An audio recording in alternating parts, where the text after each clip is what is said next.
C'est Diffuse, j'espère que vous allez bien. Aujourd'hui, nouvelle vidéo, on est chez Extreme Screen. Et pour l'occasion... Mais qu'est-ce que tu fais là, Cyril? Je sais pas moi, je filme. J'ai loué Charlotte pour une journée. Ah bon, c'est comme ça?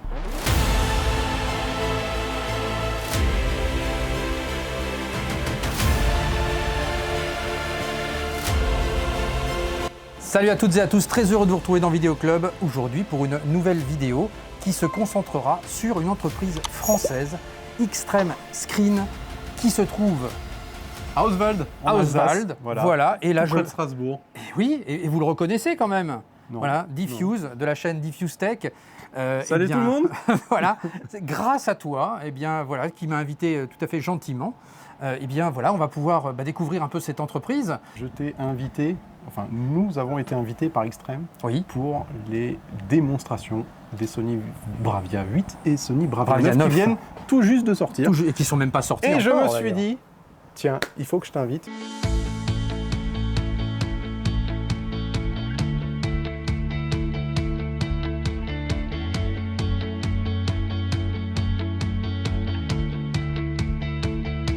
Allez, je me retrouve avec Franck, donc, qui est l'un des initiateurs de cette entreprise Extreme Screen. Donc bonjour Franck. Bonjour Laurent. Et merci de nous recevoir, ça me fait vraiment très plaisir. C'est avec plaisir. Alors, j'aimerais en savoir un peu plus sur cette entreprise, effectivement. Donc, j'ai vu qu'elle datait de 2013, si c'est bien ça. Oui, 2013, c'est ça fait un peu plus de 10 ans qu'on existe. Et on est parti d'un constat qui est que de plus en plus de gens s'équipent en vidéoprojection, mais en pièces de vie. Et on est des enfants de la projection. Dans une vie précédente, on était intégrateur. D'accord. Donc on installait des salles dédiées pour des particuliers, donc bien sûr toutes noires, très religieuses. Et on a eu pas mal de demandes de clients qui nous disaient « Est-ce qu'on peut retirer le matériel pour le mettre plutôt dans le salon ?» Parce que c'est plus convivial et l'expérience en famille est différente. On leur a dit « Oui, bien sûr, on peut, mais le résultat en termes de son et d'image ne sera pas le même puisqu'on n'a pas le traitement acoustique et optique pour avoir une bonne qualité d'image et de son. » On dit c'est pas grave, mais pour notre vie de famille, c'est mieux. Donc du coup, on s'est dit mais comment peut-on améliorer l'expérience, tout du moins au niveau de l'image, dans un salon ou une pièce qui est toute blanche. Mais alors comment est venue l'idée? Parce que tu étais avec Laurent, qu'on ne voit pas à l'écran, mais qui est présent aussi avec toi. Oui, tout à fait.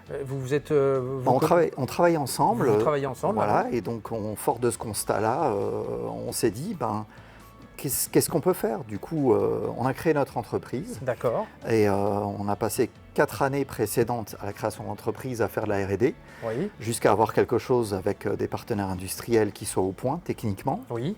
Et donc on a conçu les premières toiles qu'on a nommées Daylight, qui sont des toiles à contrôle de lumière. Et donc ce sont des toiles qui sont d'apparence grise, mais elles sont beaucoup plus techniques et technologiques que ça, puisqu'elles ont plusieurs couches qui permettent de traiter les angles incidents de la lumière. La seule image que l'on veut conserver, c'est celle qui sort du vidéoprojecteur. D'accord. Et toute autre lumière qu'on va rajouter va être parasite. Oui. Et donc quand on fait une projection dans un environnement clair comme une pièce de vie, on projette souvent sur un mur ou un écran blanc. Celui-ci va refléter toute la lumière sur les murs, le plafond, qui est le plus destructeur. Et cette lumière va de nouveau revenir sur l'image. Et donc, ça va faire une deuxième lumière qui va se superposer à la première, qui est issue du projecteur. C'est pour ça que souvent, on a un contraste qui est en berne, donc des noirs qui sont très gris, délavés, des couleurs aussi qui sont délavées, très pastel, et l'image est très plate, elle n'a plus de profondeur de champ. Et donc, on s'est posé la question, qu'est-ce qu'on pourrait inventer ou par quels moyens techniques ou technologiques on pourrait combattre ces réflexions-là sans transformer le salon en pièce noire, évidemment. Oui, c'est ça. Ça va de soi. Alors, comment on conçoit ce genre de toile? Alors, déjà, on réfléchit au parcours de la lumière. Voilà, donc il y a tout un travail de réflexion au niveau de la lumière. Oui, c'est ça, de la problématique. Quel est le problème qui est posé lors d'une projection en pièce de vie plutôt claire? Et quel est le problème qu'il n'y a pas dans une salle dédiée toute noire? D'accord. Évidemment, ce sont les réflexions de la pièce. Donc, comment on les traite sans transformer la pièce en salle noire? Et au début, on s'était imaginé des choses improbables et inconfortables, comme un filtre polarisant sur le projecteur, avec des lunettes qui sont contraignantes. Et on s'est dit, non mais finalement, le problème intervient au moment où la lumière vient frapper la toile. Et ensuite, elle est diffusée dans tous les sens et rebondit de nouveau sur la toile par rapport au plafond et au mur. Et donc, la piste était bien sûr de travailler sur l'écran, et d'essayer de rediriger la lumière sans créer les contraintes d'une toile trop directive, où finalement on ne peut pas s'installer à plusieurs, on ne peut être que pile en face devant. Et donc, de fil en aiguille, on a travaillé sur des principes de diffraction de lumière, d'absorption de lumière au niveau microscopique. Et donc, à multiplier les couches et à les orienter dans différents axes pour éviter de renvoyer la lumière vers le plafond, vers le sol, les murs, on est arrivé à avoir un produit prototype qui fonctionnait très bien. Restait ensuite à l'industrialiser avec des outils existants ou en modifiant peu d'outils industriels existants jusqu'à pouvoir faire une production un peu plus quantitative que l'échantillon. Et au niveau des toiles, il y a des différents matériaux qui existent au niveau du revêtement, des choses comme ça. Sur les toiles à contrôle de lumière, on travaille essentiellement sur des bases de PVC, sans métaux lourds bien sûr. Et donc toutes nos toiles existent en version soit pleine, soit acoustiquement transparente, donc micro-perforée. Ça c'est au choix. Voilà, pour pouvoir placer les haut-parleurs à l'arrière de la toile, de telle manière à ce qu'on ait la sensation, comme au cinéma, la diffusion du son, qu'elle se propage bien. Que le son vienne de l'image et non pas d'à côté. D'accord. Ça contribue à l'immersion. Et donc, on a décliné ensuite, au fur et à mesure de l'évolution de l'entreprise, nos toiles, avec différentes formulations. Certaines vont privilégier les noirs parce qu'on a un projecteur qui est peut-être très lumineux ou trop lumineux, mais pas assez contrasté, donc il fait des noirs gris. C'est souvent le cas de projecteurs un peu d'entrée de gamme. Du coup, on a développé la Daylight 09, ensuite la Daylight Référence, sur des projecteurs plus contrastés, qui sont un bon équilibre, sur des contraintes différentes, la Daylight 1.5. Chaque chiffre que je viens de citer correspond au gain de la toile. Qu'est-ce que c'est? C'est la quantité de lumière reflétée par rapport à un échantillon qui a été standardisé et qu'on appelle une toile à gain de 1. D'accord. Alors si par exemple, on vient vous voir avec une référence de vidéoprojecteur, admettons. Oui. Vous avez donc connaissance aussi des vidéoprojecteurs que vous vendez aussi par ailleurs. Oui, tout à fait. Oui. Et donc par rapport à cela, donc, vous allez adapter, en connaissance de cause du vidéoprojecteur, vous saurez à peu près quel type, et puis en connaissance de cause du lieu où va se trouver la toile, c'est ça. Quel type de toile va correspondre en fait. Exactement. Une toile se choisit d'abord par rapport à l'environnement, puisqu'elle corrige la déficience de l'environnement. Si on est dans une salle dédiée toute noire, on considère que l'environnement est parfait ou quasi parfait. Donc là, on regarde ensuite la qualité du projecteur du client et quel est son souhait. Soit on part sur une toile parfaitement neutre, standard, soit s'il aime l'HDR, la 3D, ou plutôt la lumière parce qu'il fait une base un peu trop grande par rapport aux performances de son projecteur, on peut comme ça réaiguiller un petit peu le résultat final. S'il est dans une pièce de vie, on va forcément partir sur une toile à contrôle de lumière, puisque là, il y a nécessité de ne pas réduire le contraste à celui de la pièce, mais restituer le contraste natif du projecteur. Et mesure au spectromètre de référence, on parle de 1000%. D'accord. Donc là, c'est aussi l'avantage de cette entreprise, c'est la précision, si j'ose dire, des toiles techniques par rapport à ce que vous recherchez effectivement si vous faites une pièce dédiée ou si vous êtes plutôt dans un salon assez lumineux et autres. C'est ça aussi qui est intéressant, c'est d'avoir cette précision technique, de savoir sur quelle toile on va s'orienter et en rapport également au vidéoprojecteur. Oui, on tient compte aussi du budget du client. Évidemment. On peut faire beaucoup de choses et donc automatiquement c'est un facteur qui entre en ligne de compte aussi bien sûr. Sachant qu'en règle générale, on essaie de faire en sorte que ce soit le maillon qui restitue les performances du projecteur de manière native et que ce soit un investissement pérenne dans le temps. Le projecteur aura plus tendance à évoluer que la toile. L'idée étant que si le client fait évoluer son matériel et son projecteur pour quelque chose de plus performant, la toile restitue toujours le contraste natif du projecteur. D'accord, ok. Donc vous avez un site internet, je suppose? Oui, qui est très informatif, donc très générique, puisqu'il existe énormément d'options ou de tailles disponibles, puisqu'on fait essentiellement du sur-mesure. Donc tout lister, c'est impossible. Donc on travaille sur projet, le client nous contacte, et puis à ce moment-là, on étudie son environnement, son projecteur, ses souhaits, sa culture de l'image, et à ce moment-là, on lui compose une solution qui soit la plus adaptée pour maximiser les performances et le plaisir chez lui. D'accord. Et donc tout ça, donc on peut gérer à distance finalement ce travail.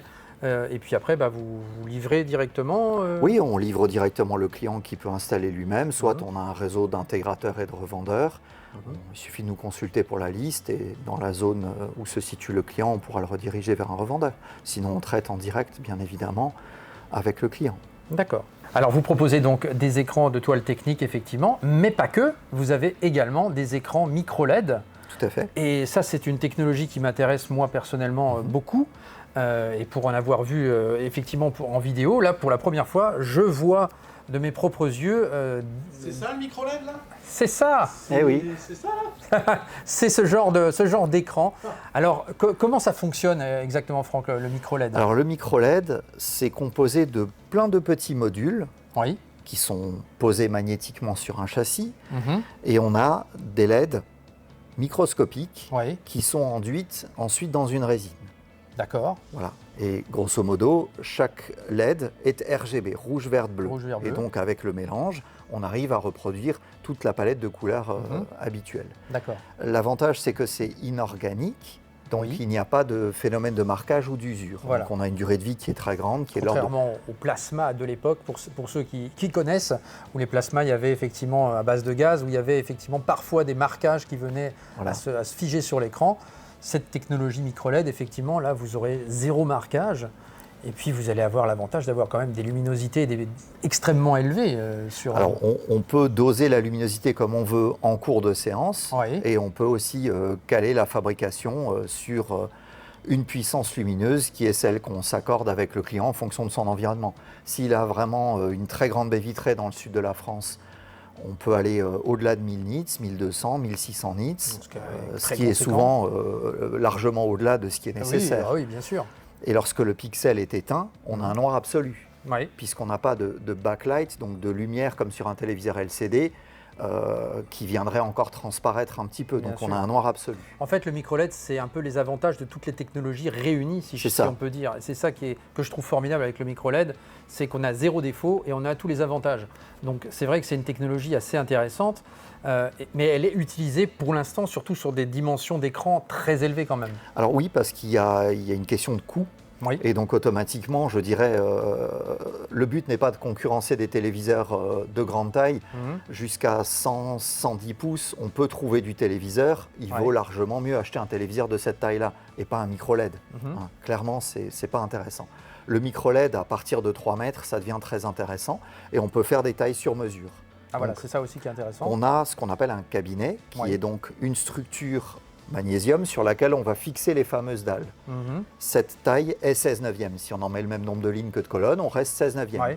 S'il y a des contraintes de budget, où on regarde vraiment beaucoup plus de films que de contenu polyvalent, on peut éventuellement enlever une ligne, voire 2, et se retrouver avec un format proche du cinémascope. Et ça permet de réduire le budget ou d'élargir la taille. Et c'est vrai que c'est quand même assez impressionnant, je dois dire, d'un point de vue visuel. Voilà, je sais qu'en France, il y a aussi un cinéma, je ne sais plus où il est, mais avec vraiment tout un écran, parce qu'on peut monter dans des tailles stratosphériques au niveau de cette technologie. On peut faire quasiment la taille qu'on veut sans limite, si ce n'est celle du budget, bien sûr. S'il faut en faire un de 15 mètres et en 16 neuvième, on aura forcément une limite de hauteur sous plafond. Oui. Voilà, donc, en termes de coût, par exemple, admettons, je veux fabriquer un écran micro-LED de 3 mètres, admettons, chez moi. Qu'est-ce que ça peut donner ? Sur 3 mètres, on est dans l'ordre de 120 000 € à peu près. D'accord, voilà, donc c'est un certain coût. Entre 100 et 120 000 €. Mais après, voilà, et c'est une technologie, je veux dire, après, alors il peut y avoir des LED sur le temps qui peuvent... C'est très rare. Nous, dans notre cahier des charges avec l'usine, on a ce qu'on appelle un rodage, un break-in qui est fait, pendant lesquels, si une ou deux LED devaient avoir un défaut de soudure ou un défaut d'implémentation, ça se verrait immédiatement et elle serait exclue. Oui, elle est exclue directement. On dit toujours l'électronique, du moment où elle tient 6 mois, elle tiendra longtemps. Là, en règle générale, après montage, on n'a jamais de problème de LED morte ou autre. D'accord. Alors Franck, en France, du coup, est-ce qu'il y a donc des concurrents aussi qui proposent ce genre d'écran micro-LED également ? Parce que c'est vrai que, oui, de mémoire, effectivement, on avait The Wall, Samsung, mais je ne savais pas si ça se vendait aussi chez eux. Oui, tout à fait. Ils ont ouvert un peu le marché au résidentiel. Donc il y a Samsung avec The Wall et Sony avec le cristal LED. Avec le cristal, voilà, c'est le cristal sous forme de cristal LED, effectivement. Oui. Voilà. Mais par contre, vous avez quand même cette précision, vous, un apport quand même de ce point de vue-là au niveau de la... On a souhaité développer nos dalles, donc fabriquées bien sûr par un industriel, mais toute la conception de nos dalles est interne parce qu'on est des enfants de la projection et on voulait retrouver justement un rendu très cinéma, très argentique, à la fois utilisé le contraste infini du micro-LED, mais en même temps la précision, mais sans avoir un rendu qui soit trop dur et numérique. Et donc du coup, on a, je pense, assez bien réussi l'essai qui consiste à avoir à la fois une image très dynamique lorsqu'on le souhaite, ou une image très très cinéma, ce qui n'est pas évident à faire en micro-LED.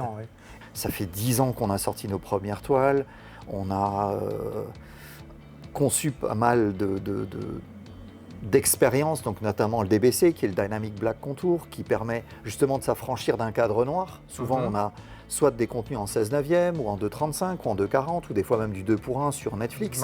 Et lorsqu'on a un cadre noir, ça donne un référentiel, alors que le fait d'avoir une toile uniquement recouverte de daylight, on laisse le contour du cadre noir, finalement, peu importe le ratio d'image dans lequel on est, aux propriétés d'absorption et de réjection de la toile daylight. Ce qui fait qu'on n'a jamais un référentiel de noir et on ne voit jamais le différentiel de noir entre les bandes cinémascope et un noir absolu.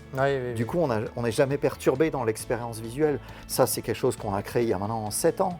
Et voilà, on est un peu les initiateurs de la projection en pièces de vie de qualité. Et dans la conception justement d'un écran, donc on peut choisir son format finalement, que ça soit 16/9, 21/9 par exemple. Alors, soit on peut choisir son format, donc on a un cadre noir et on dit je veux un écran 16/9, mais à ce moment-là, on peut être perturbé, comme je le disais avant, entre le noir absolu et les bandes cinémascope qui peuvent être un peu grises, même avec une toile daylight. Du coup, si on fait un écran uniquement en toile daylight, on n'a plus de référentiel de noir. Et là, on n'a plus de problème de ratio. Peu importe le contenu qu'on passe, on aura toujours une adaptation dynamique du contour faite par les propriétés d'absorption de la toile daylight. Ou au contraire, on se dit, moi j'adore le cinéma et je veux une encapsulation et une expérience cinéma. À ce moment-là, on peut prendre un écran avec une bordure noire, en 2/35 ou en 2/40, et à ce moment-là, soit on coupe le haut et le bas de l'image, à ce moment-là on croppe en 16/9, ou alors on réduit la taille d'image pour que la hauteur de l'image 16/9 rentre dans la hauteur du scope, et on a des bandes noires latérales à droite et à gauche. Ou alors on prend un écran à masking, et l'écran à masking, lui, a 2 moteurs, et peut s'adapter à tous les formats de l'industrie du cinéma. Donc ça aussi, ça c'est la voie royale. Ça c'est la voie royale. Là, on peut faire effectivement ce qu'on veut. L'écran s'adapte en fait en fonction du film que l'on va voir. Exactement, tout à fait. Voilà, parce qu'effectivement, quand on a un écran 16/9, vous avez effectivement sur vos télé 16/9 avec un film en format 2/35, vous allez avoir vos petites barres noires. Mais quand vous avez un film en format 1/85, forcément, là, vous allez avoir du plein écran sur votre écran 16/9. Mais si vous avez un écran qui est en 21/9 par exemple, là on ne pourra pas diffuser ce genre de film en format 1/85. Donc voilà, ça tous les formats, c'est toute une histoire encore. Donc on pourra en revenir d'ailleurs dans une vidéo pour expliquer un peu tout ça. Mais en tout cas voilà, c'est intéressant de pouvoir effectivement s'adapter au niveau des possibilités des écrans de projection.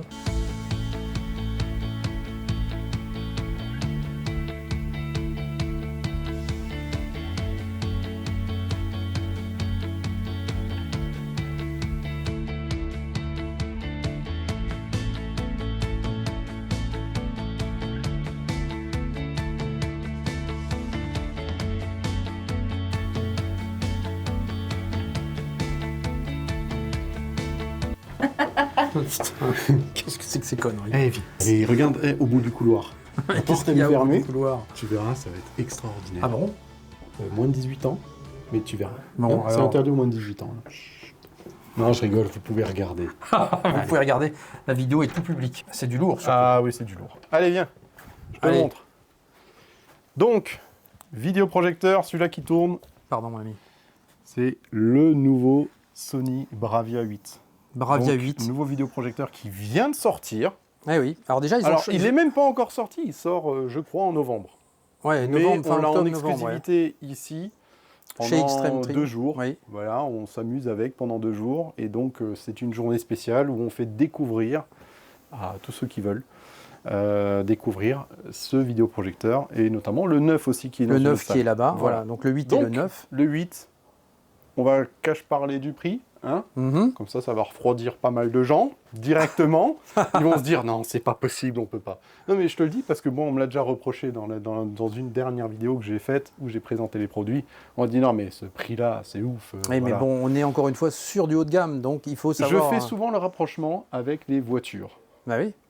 On regarde tous. Comment ça s'appelle sur TF1 Automoto. Automoto, voilà, on regarde tous Automoto et on adore regarder le dimanche matin les belles voitures, etc. Même si ça coûte extrêmement cher, on kiffe. Et ben là, c'est pareil. Ça coûte cher. C'est sûr. Donc là, c'est mais pas, ces trucs grosso modo, c'est pas une Fiat Panda. Grosso modo, c'est 15 000, entre 15 et je crois que c'est 15 000 euros. C'est 15 000 euros pour le Bravia Voilà. 8. Et pour le Bravia 9, on monte à 25 000 euros. Alors, ce sont des coûts. Donc, le Bravia 8, pour situer, pour les gens qui connaissent un peu la gamme de chez Sony, donc on a le 5000, le 7000, et le Bravia 8 se situe juste après le 7000, on va dire. C'est ça. Hein, voilà. Donc, on est pour situer, effectivement. Il va, on va dire, au fur et à mesure, remplacer le 7000. Voilà, au fur et à mesure, Voilà, ça sera il son va, remplaçant. Se placer un tout petit peu au-dessus du 7000 parce que il a des choses très intéressantes en plus du 7000, Oui. notamment son traitement d'image, etc., la luminosité. Il y a plein de choses beaucoup plus perfectionnées dans la nouvelle monture, Oui. on va dire, que le 7000, qui reste encore une très très bonne machine. Et je pense qu'il y a encore de bons jours devant lui, ça c'est clair. Exactement. Et qui, en plus de ça, le 7000, vu qu'il y a le nouveau qui est sorti, se voit diminuer un petit peu son tarif, voilà. Effectivement. Alors, de quoi s'agit-il? Il s'agit déjà de matrices 4K natives, ça c'est important de le dire. Voilà, donc on n'est plus sur des Full HD 1080p, on a du vrai 4K déjà sur ce type de projecteur, que ça soit 5000, 7000, Bravia 8, Bravia 9, on est sur du 4K natif avec du HDR10, et la différence c'est que le Bravia 8 donc, va avoir une nouvelle puce qui intègre pour la première fois les vidéoprojecteurs Sony, une puce issue des télévisions. Exactement. Voilà, qui est la puce XR, hein, puisqu'auparavant on avait les puces X1, dont mon projecteur qui a un 290, donc encore la génération d'avant, qui lui avait cette puce X1 qui fait déjà merveille, mais la XR, on va pousser le vidéoprojecteur encore plus loin dans les détails et la précision de l'image. On est vraiment quelque chose de très ciselé, je trouve. Et puis la luminosité du laser aussi qui va faire aussi toute la différence également. Donc ça aussi. On regardera après, on fera une petite découverte, petit visionnage, et tu m'en diras ce que tu en penses. Bien sûr, hein, bien sûr. On clairement, et c'est bon, hein, vas-y, Franco. Ah, j'irai Franco, effectivement. Lâche les chevaux. Même si je suis attaché à la marque.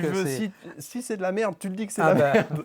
Non, c'est sûr. Après, voilà. Par contre, ce que je peux déjà déplorer un petit peu, entre guillemets, effectivement, c'est, comme on l'a vu effectivement avec toi dans ta vidéo, c'est que la 3D ne fera plus partie des projecteurs Sony. Non. Alors pour toi, toi, tu applaudis ce geste. Non, mais j'aime pas la 3D. Tu n'aimes pas la 3D, je le sais.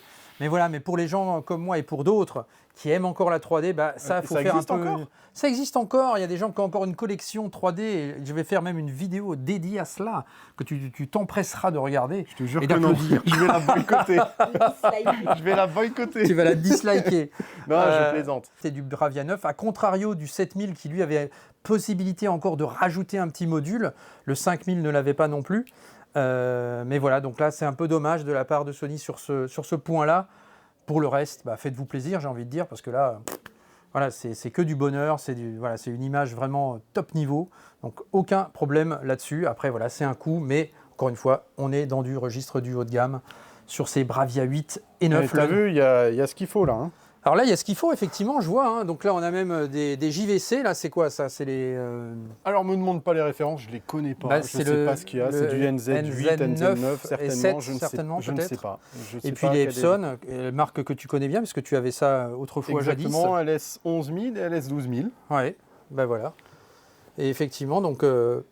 Du lourd ici en termes ça permet de les comparer et de tester et puis surtout de se rendre compte, ok, est-ce que j'aime bien l'image de JVC, est-ce que j'aime bien l'image de Sony, ça. Effectivement. Je voulais noter une petite chose et que je rappelle assez souvent sur les utilisations de vidéoprojecteurs. On n'a pas tous la chance d'avoir une salle dédiée. Oui. Bien souvent, c'est aussi dans des salons. Et le critère qui, pour moi, est rédhibitoire pour un vidéoprojecteur, dans mon choix d'un vidéoprojecteur, c'est le silence qu'il produit. Enfin, le son qu'il produit lorsqu'il est allumé. Quand tu es dans un salon et que généralement tu as le vidéoprojecteur au-dessus de toi parce que tu n'as pas un salon de 100 mètres carrés, eh bien, je veux qu'il soit silencieux pour ne pas me gêner dans mon film. Oui. Et ça, c'est un choix crucial qu'il faut se mettre dans la tête en mode ok, je vais tester. C'est pour ça que c'est important de tester les vidéoprojecteurs avant de les acheter. Déjà pour l'image, mais aussi pour le confort. Et là, ben, tu vois, on est juste... On est juste en dessous. On est juste en dessous. Et pendant un film, même là, on n'entend presque pas. Non, on n'entend rien. Alors qu'il est à 100%.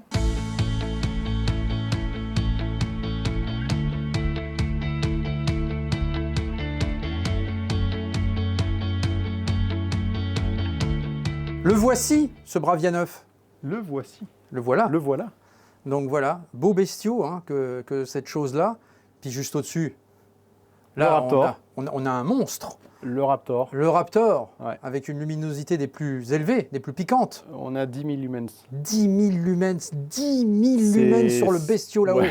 Non mais Ça, vous c'est imaginez un peu, je ne sais pas si vous imaginez, la Ouais, luminosité. il me faudrait une table pour le poser dessus. Non mais rien que de regarder l'objectif, vous êtes aveugle en 1 seconde 2. Et ce Bravia 9, donc voilà, alors, effectivement avec son prix un petit peu élevé, où vous allez gagner donc grosso modo, surtout encore une fois en luminosité, plus qu'en... Parce que le piqué, on est à peu près sur les mêmes bases, mais la luminosité est encore plus élevée. On est sur quoi 2700 lumens? Non, on est sur 3000. 3200 contre 2700, c'est ça? Ouais, c'est ça. 3200 lumens contre 2700 lumens, donc voilà, c'est quand même Je sais plus, assez pour costaud. te dire, je sais plus exactement combien de lumens il fait, mais plus de 3000. Plus de 3000 en tout cas. 3200 ou 3400. Voilà, c'est donc que des chiffres. on dépasse. On veut juste le rendu, nous. Voilà, c'est on tout. veut juste le rendu. Et pour avoir effectivement visualisé les deux, hein, que ce soit le 8 ou le 9, effectivement, bon voilà, on gagne encore, on a un gap encore en termes de luminosité. Pour autant, comme on l'avait dit avec toi, est-ce que ça vaut cette différence de prix? Ah bah dis-moi, est-ce que ça vaut cette différence pour toi? Est-ce que ça vaut C'est cette vrai différence que de prix? de passer de 15 000 à 25 000 pour ce petit gap de luminosité, si Alors, on est en salon... Il n'y a pas que le gap de luminosité, on a des contrastes un peu plus prononcés aussi dessus. Oui, mais c'est vrai qu'on est déjà tellement élevé sur du voilà, Bravia 8. c'est graduel, c'est comme tout. Dès que tu commences à monter en gamme et à être sur le haut du panier, Oui, le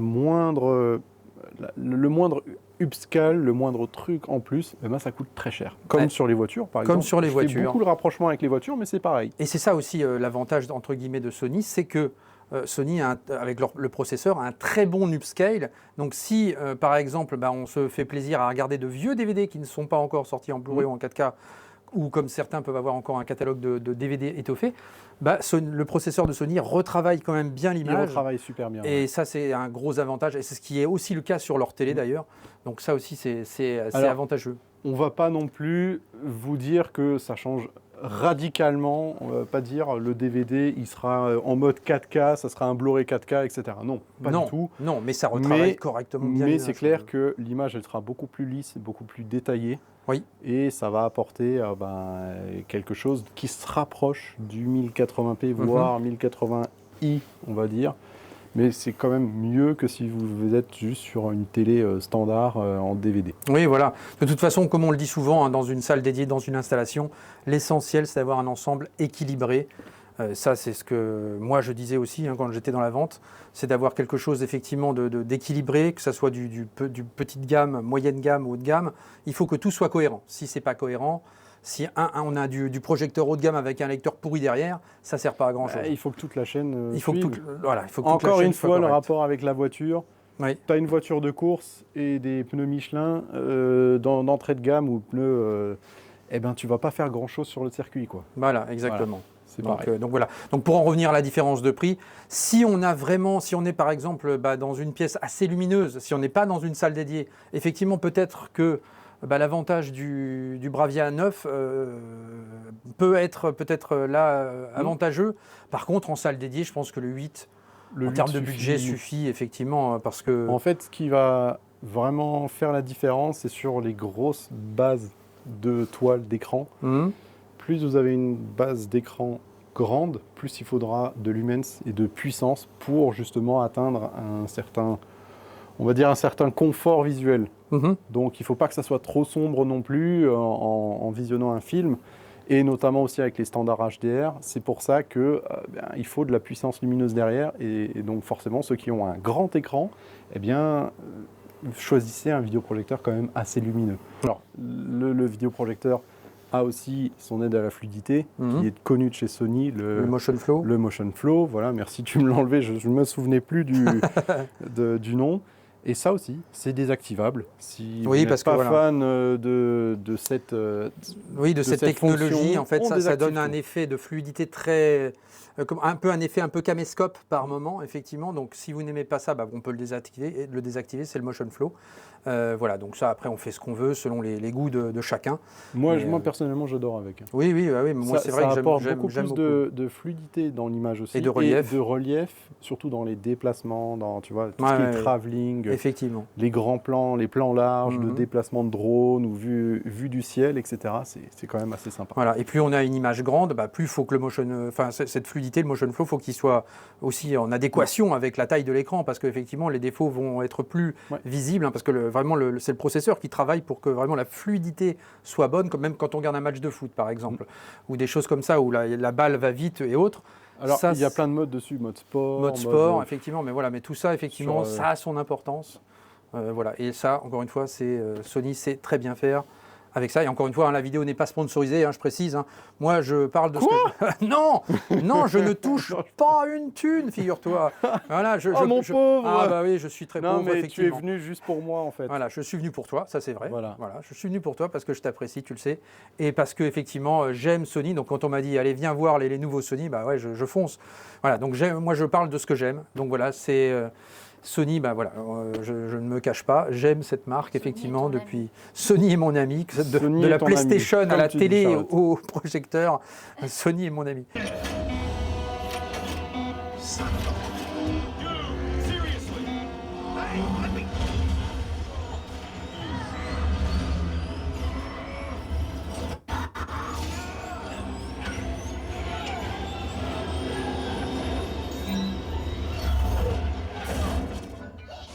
Allez, cette émission est désormais terminée. Je vous remercie de nous avoir suivis. Je remercie Franck également de nous avoir accueillis au sein de cette société Extreme Screen avec voilà, de belles choses dans cette entreprise française à découvrir.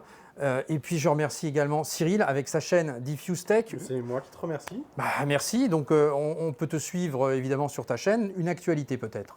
Actualité, c'est la rentrée, donc on va y aller à fond. Des tests de matériel, Tests plein de choses à matériels, venir. Des nouvelles salles de cinéma qu'on découvre au fur et à mesure ensemble. Et puis un salon. Et puis un salon, je vous donne rendez-vous au salon à Paris, le PAVS. Voilà, j'y viendrai peut-être, figure-toi. Eh ben, tu es le bienvenu. Voilà, c'était ce que je voulais te proposer, alors je te le fais en direct. Ah ben, c'est génial. Donc voilà, bah oui, c'est vrai que j'ai envie, moi ça fait très longtemps que j'y suis pas allé dans ce salon, et j'ai envie aussi de chiner un peu, de découvrir un peu tout ça.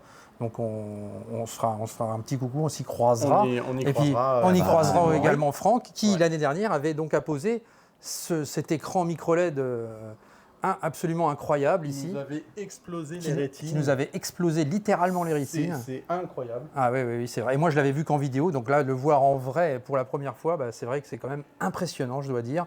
Donc en tout cas, n'hésitez pas à partager la vidéo sur vos réseaux. Le petit pouce qui fait avancer la chaîne et qui fait plaisir. Le like, ça fait plaisir. Ça fait plaisir, évidemment. L'abonnement, si ce n'est pas déjà fait. L'abonnement chez Cyril aussi.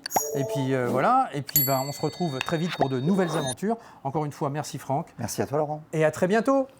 Ciao. Au revoir. Comme ça, si tu as des choses à dire, tu interviens quand tu veux. Ce sera mis sur YouTube. Il est plus en forme quand il a mangé. Ah bah ça, c'est sûr. Le son est toujours bien. Non, non, alors, Parfait. tout est nul. Ah, allez, on va se retrouver direct.